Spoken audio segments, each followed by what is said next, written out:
Hello. Welcome back. Been a sec since, let me just, my weed supply is out of the way. Been a sec since I've talked on here. Excuse the sirens. I live in the city. Been a sec. Been doing a lot of healing. I moved to back to Hawaii. I live on Oahu in the city this time, and purposely moved away from the side that I lived on when I went to BYU in order to start afresh and create a new life with Hawaii in a new lens outside of the Mormon church. So I wanted to talk about something today that has been on my mind a lot lately, and I think people wonder a lot about, especially active Mormon members. And the topic I'm going to talk about today is why ex-Mormons can't stop talking about the church after they've left. And I even just had this conversation last night with my mom. I was in tears trying to explain it. Didn't really register to her, I don't think, but I told her I don't blame you for not understanding this because we are seeing through different lenses. When you are out of the church and you're out of the conditioning and you're working with a therapist to undo 20 years of indoctrination, you're going to see things clearer subjectively to you, and you can't expect your loved ones that are still in it to fully get it because they're at a different stage of their journey. So I wanted to give my opinion on it today. I made a list of 5 reasons why we still bring this up, why we're still hashing this out, why we feel the need to not just let it go, because everyone's like, can't you just leave it behind, like if it was so bad for you? But I'm gonna get into it, and then I wrote a little analogy. I'm an analogy gal, about I guess the experience of having a faith transition and in recognizing your beloved church is kind of cult-like and kind of fraudulent in some ways. In a lot of ways, I'm being kind here by trying to be nice about this. All right, so I'll just get into it. I made a list of 5 reasons why we still talk about the church after leaving. The first one is to validate our painful experiences and hold space for ourselves by admitting this was our reality. A lot of things were wrong, were damaging, should never have happened, and now consequently, these things have infiltrated our brain and the way we function. So I've become, over years and years of people pleasing and of serving others before myself, not trusting my own flesh, blah, blah, blah. I have developed extreme people pleasing, perfectionism. I self-crucify myself because I'm always chastening myself like I was told to. I was always trying to be better to the point where it's damaging. So my therapist recently told me, you were in this and branded in this and indoctrinated in this for 20 years. You're not gonna undo it in 3 to 5 years. Like, you're still on a good rate for recovery, but it's not gonna happen overnight. And so, yeah, the first thing is just to validate that this happened and like have space for that. And I think it's uncomfortable for people in the church when you bring things up, about something your bishop said, something that really shouldn't have happened, something that's kind of, there's just things that you bring up in the church about Joseph Smith or about where the church puts its money, all of these things. And you want to validate that's real and that's harmful and was hurtful to you. And most of the time people say, okay, I see that hurt you, but, and then they defend. And that's okay. They've been trained to do that. I was trained to do that. But I think before we go into the but and then become the devil's advocate and become the church's biggest lawyer, let's hold space to say, oh, my church, my organization can be hurtful to people. And that's uncomfortable for people to sit in that accountability that I'm a part of something that causes harm to millions of people. So, first one, validate, hold space, and just accept that that was a reality. And us, ex-Mormons, coming on the internet to talk about it or talking about it with our friends, that is validating to just say it out loud, to be like, yeah, that abuse actually happened and that sucked. So that's number one. Number two, it goes in hand with it to stand up to your abusers. There are so many people in the church that are saying some bad things, especially those in leadership. These older white men that have these racist, sexist theology, and it's hurtful and it's harmful, and you're taught to respect your elders, to not talk bad about them. Do you sustain them? Like, you're asked that to be able to get into the temple. Like, do you sustain your leaders as prophets of God? And in a way, ex-Mormons, like, sharing their story and sharing something that a leader said to them that was harmful or taught that was wrong. Me talking about my mission president or my bishop or what goes on just in the cliqueness of the church, that's me taking up space and saying that that wasn't okay. Standing up to your abusers, standing up to the bullies, standing up to the people that need to be held accountable because they're in a position of power and they need to be held accountable for when they say things that are out of pocket. You know, recently we saw that with Brad Wilcox, who was just dug himself in a hole. And of course we're gonna come for him.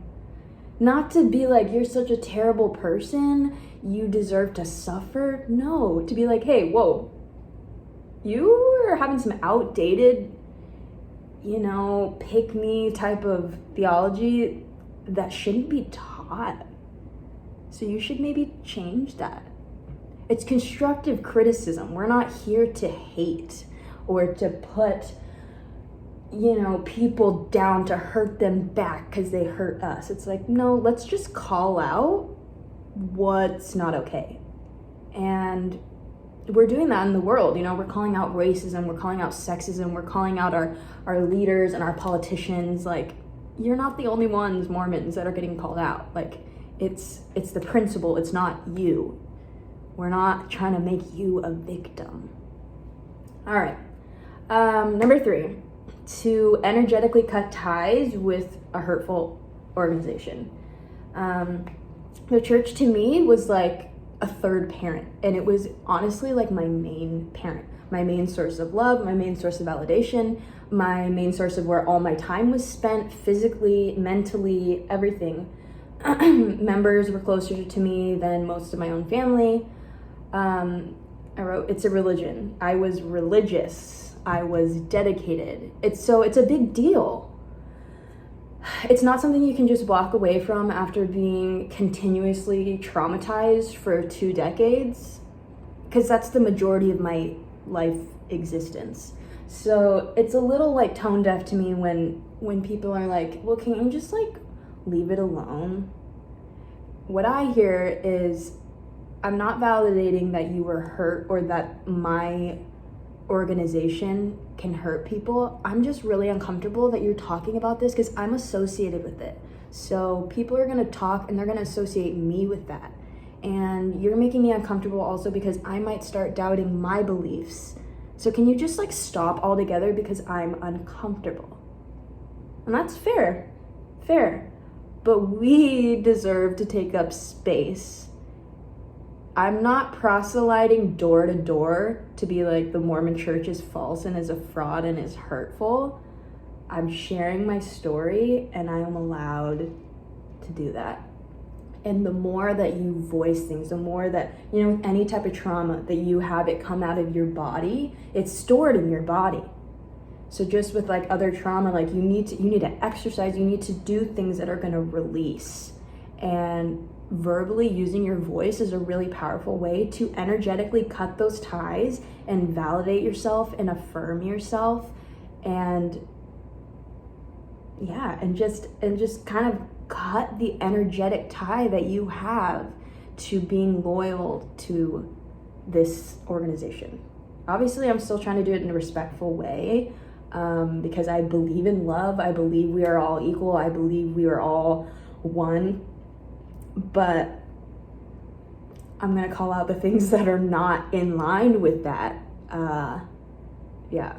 Okay, number 4, to share info.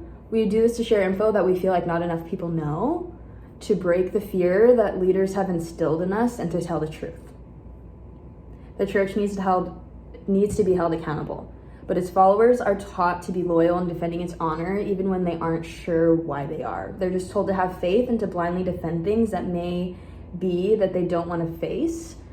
Because if they did, they would have to make a decision with their actual conscience and use critical thinking. And that would change their path completely. Probably would lead to a faith crisis, which all ex-Mormons have had. And it's easier to say ignorance is bliss and to just look away. So there's a lot of shit in the church that is bad, like bad history, and then you'll get painted as this like crazy conspiracy anti-Mormon person, when in reality you're like, oh, I went to like history books. I went to people that studied this, like historians. The Book of Mormon is not factually, like, and archaeologically accurate. I found out about Joseph Smith. I found out why people wanted to kill him. He was trying to, like, have church and state not be separate, and he was trying to run for the president, and he was sending off girls, dads and wives, husbands, so he could, on mission, so he could marry them. And he had several wives, and they were 14. And so many of the church's leaders, not that fucking long ago, had 15-year-old wives, and they stopped practicing polygamy because it wasn't okay. It wasn't seen as okay finally.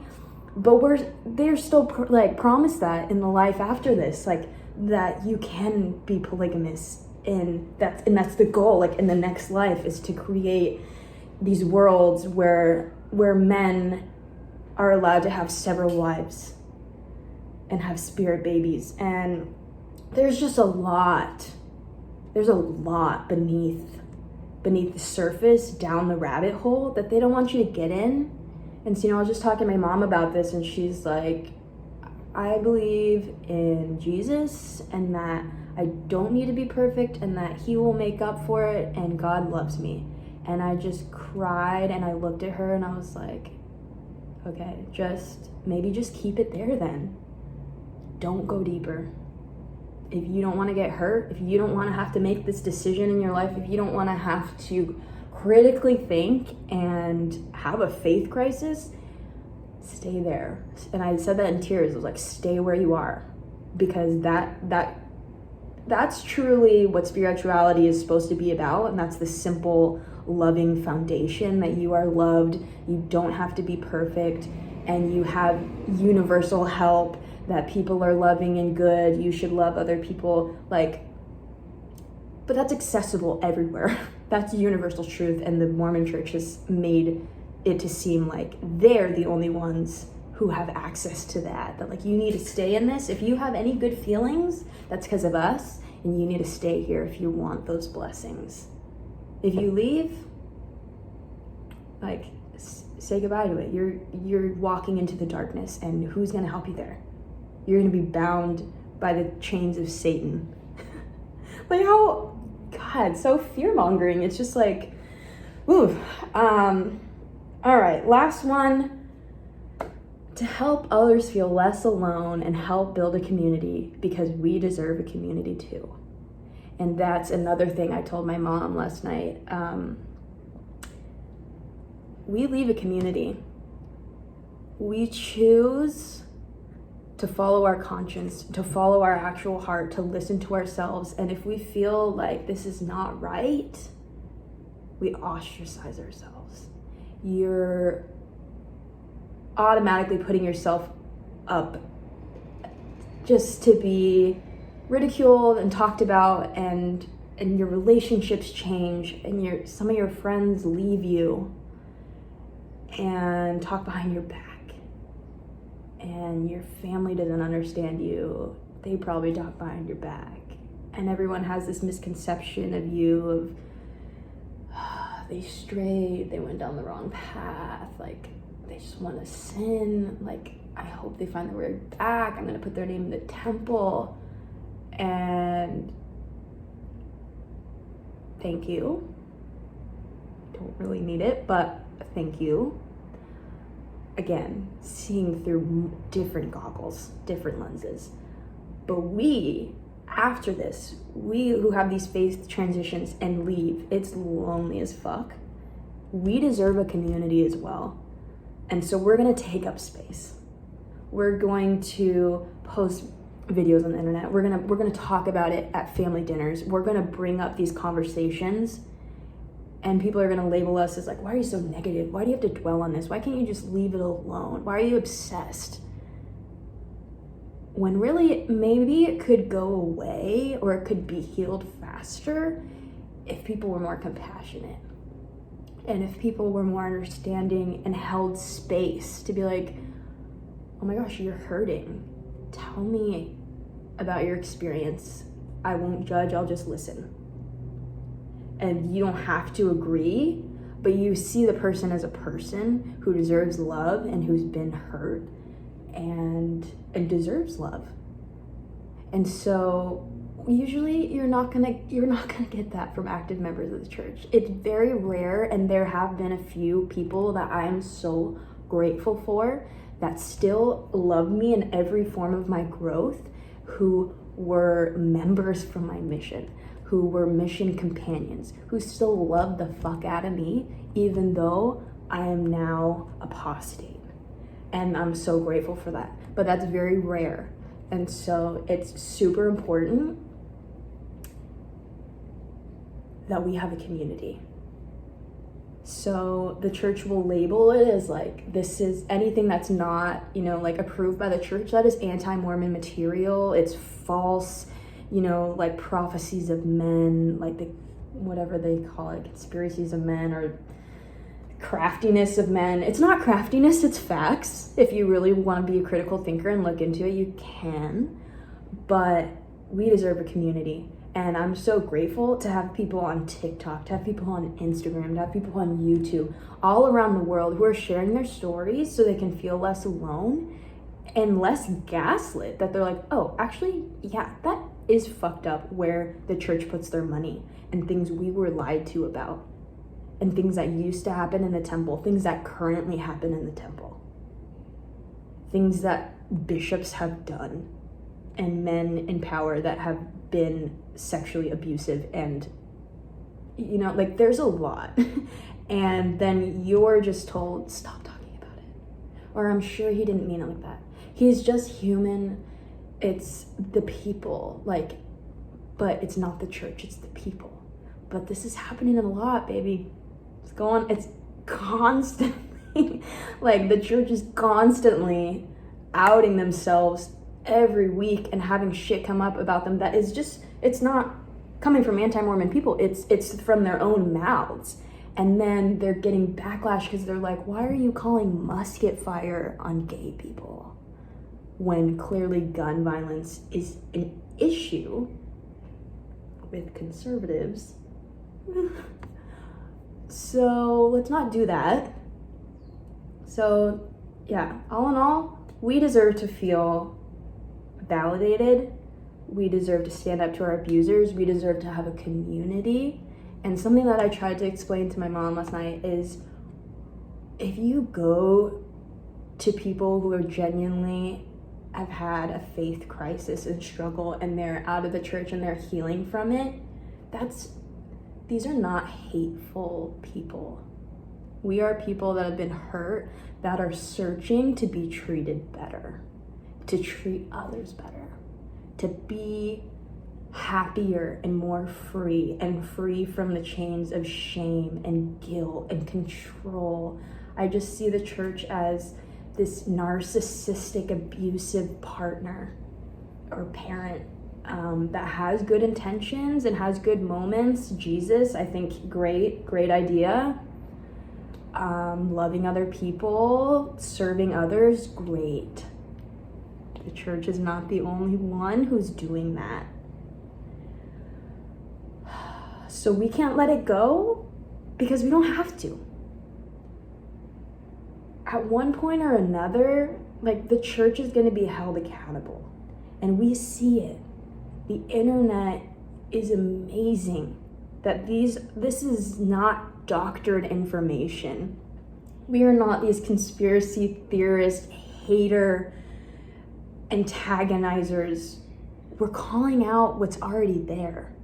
Just like, people that are, in the last few years, like, showing up to BLM protests because Breonna Taylor was shot in her sleep.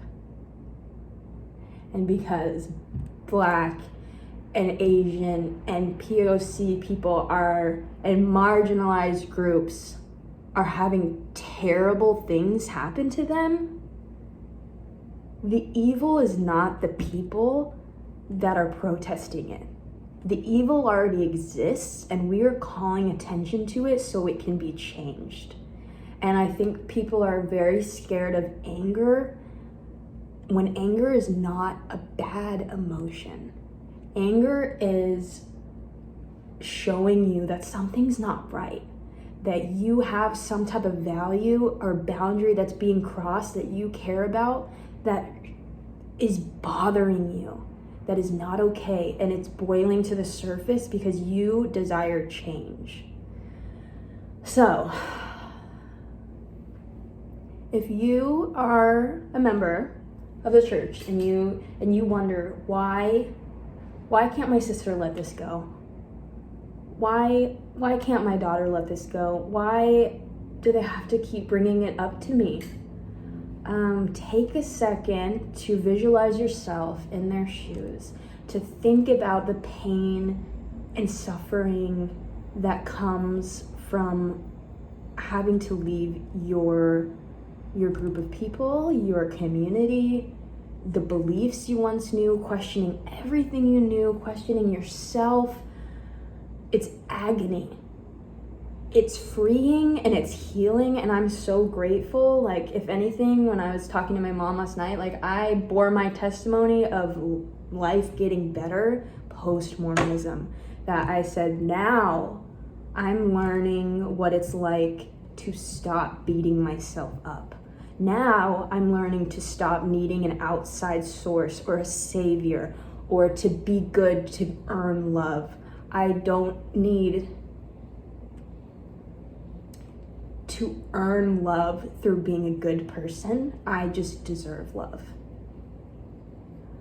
I am no longer subscribing to sinner and saint ideology, because we're not sinners, we're human. We are human beings that deserve to feel worthy, to take up space, and to be ourselves. And I just see the church as, there are good intentions mixed in, but it's a box of control and manipulation.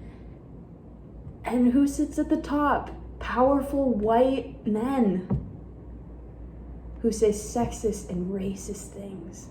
And maybe they have some sweet things they say at conference with their sweet voice, and it's in the voice, and it must be the spirit. But I would just challenge you to have compassion for the people that you want to shut up. And I don't know, I don't want to force anybody to spiral into a faith crisis, but just ask yourself, am I a critical thinker? And that's up to you. That's up to you. I don't know about my friends and family that are in it, if they're gonna stay in it forever, and that's their choice, and I respect it.